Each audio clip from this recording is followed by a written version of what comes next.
Yan, so good day mga ka-viewers. Meron akong i-repair dito. So electric pan naman mga ka-viewers yan. Puro electric pan dahil summer tayo. So mostly madaming sirang mga electric pan pag ganitong summer o tag-init.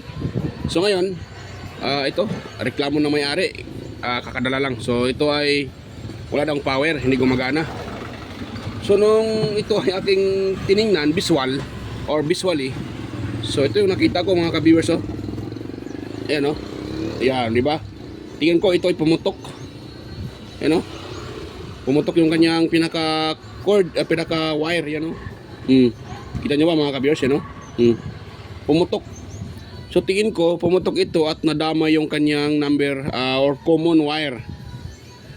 So yung common wire, ibig sabihin yan, yun na nga yung wire na papunta sa motor na kumbaga ito yung pinaka line 1. So pumunta yan dito sa motor dito, tapos dumaan siya ng thermal fuse. At itong wire na to ay dito yan mga kapatid, dumiretso sa isang wire ng ating itong wire na itong dalawang linya na to, ang isa nito ay connection sa common. Kaya pag yan po ay naputol, wala talagang power na mangyayari, hindi gumagana. So tingin ko naputol yan, at hindi lang ata common yung nadamay, mayroon pang sa speed ata niya nadamay din, dahil isa na lang ata ang natira. Yan, parang isa na lang yung natira, isa, dalawa, parang ganun. Yan, yan. Yan po yung rason na nawalan ito ng power.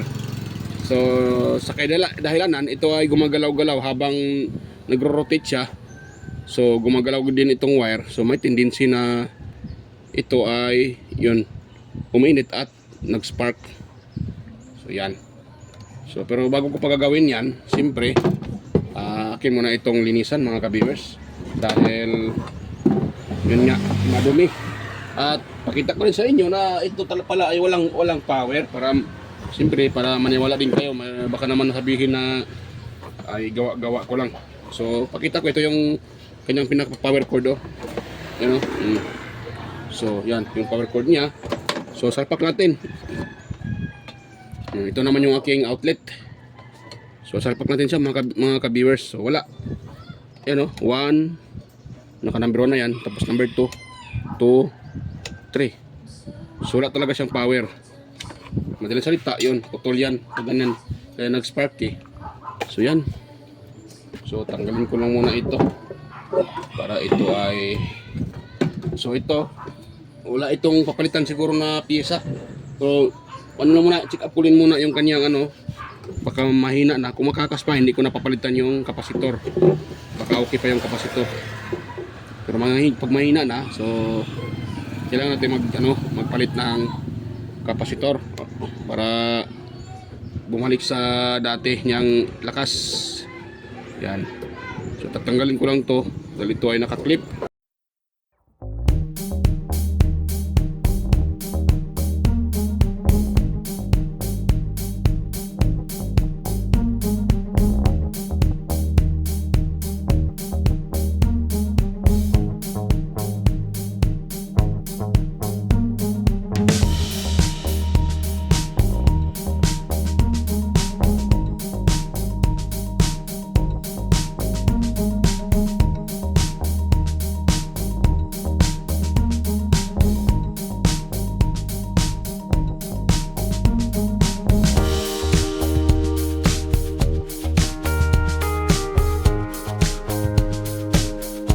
So yan, na-open ko na mga ka-viewers. So nakita nyo, medyo natuyuan siya ng langis, pero maganda pa yung kanyang shafting dahil hindi pa gas-gas yan,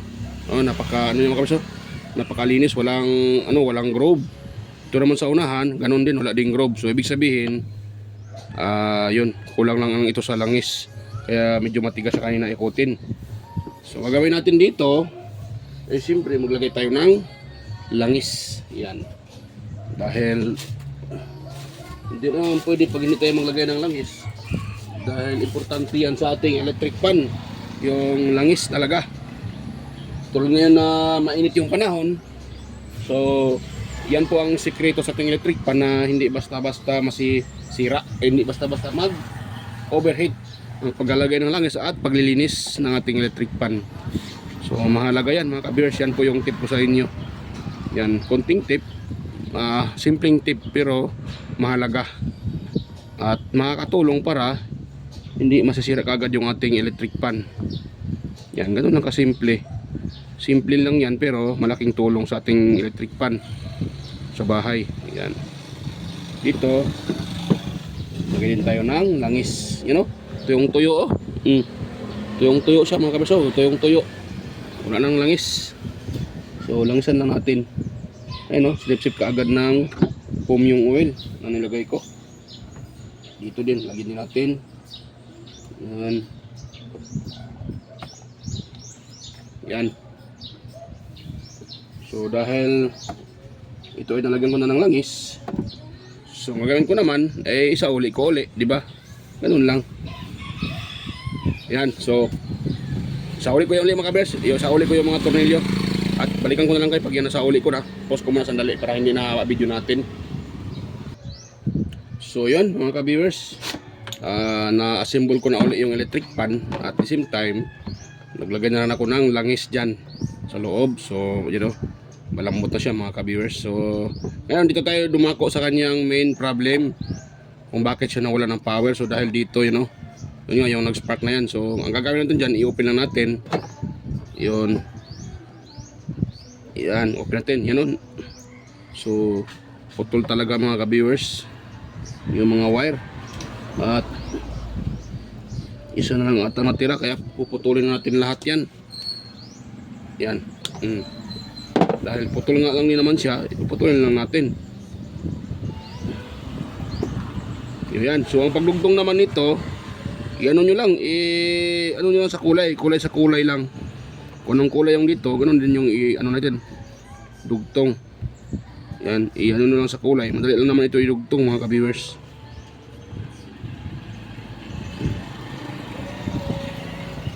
Yan, sunog talaga. Yan. Yun. Tapos yung isa, yan din natin. Atin din yung i-open. At idugtong natin yung kaparehong kulay.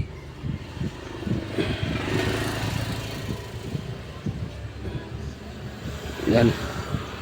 May nag-video okay pa sa kabila. May nagpa-sounds pa mga ka-viewers. Kung dirin nyo ba yung sounds. Yun. Dito. So yan. Yan. So ganito yung gawin natin. Hanapin natin yung kulay sa kulay.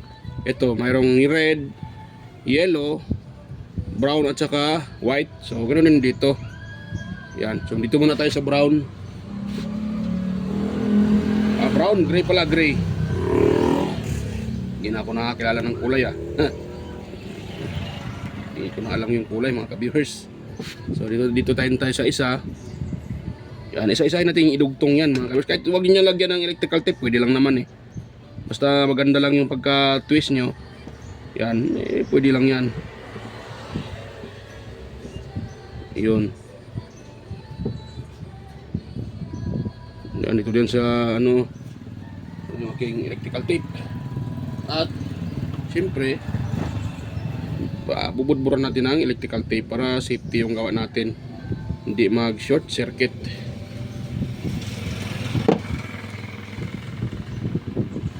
Yan. Tapos yan, ganun lang mga ka-viewers.